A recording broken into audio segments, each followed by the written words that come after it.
Rihanna in court with Chris Brown. I'm Hyla in Hollywood, and this is the Daily Buzz on CELEBUZZ.com.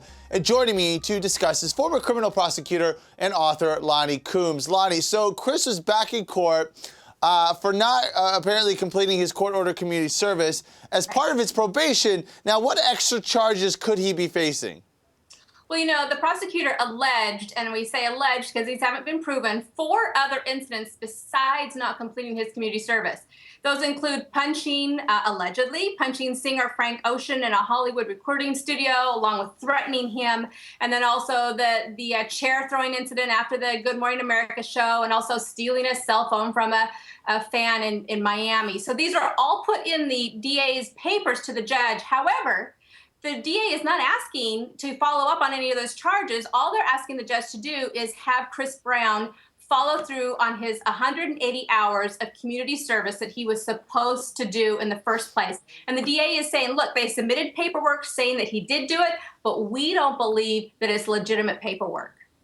So where are we now exactly? He was in court. What type of evidence does he have to show the judge to prove that, yeah, I did this community service? Right.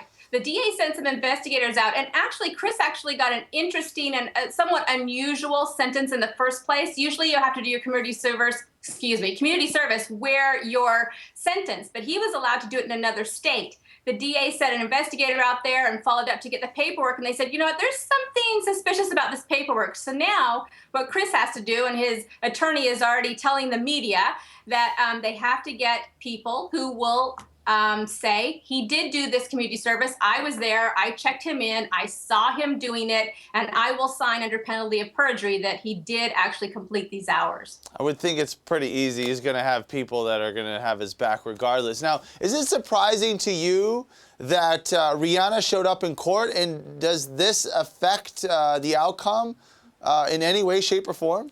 Not at this point in the court process. Does it surprise me? No. I mean, she's been pretty vocal lately about her support of Chris Brown and how she's handling that relationship. At the time of the sentencing, the judge would have listened to what the victim had to say. But at this point, the judge has already given him a gift. He's given him probation, which is essentially a second chance. And now it's between Chris and the judge, and whether Chris is showing respect for the judge's authority by following through on the conditions he gave him. So at this point, Rihanna's input really doesn't matter to the judge. All right, Loni Coombs, we always appreciate your insight. Thank you so much for joining us. I want to throw it to you guys now in the Twitter comments. What have you guys been saying online? At Chashmom1 said, quote, all relationships have ups and downs. No one is perfect. The same people judging Chris and Rihanna are the same ones with the most problems.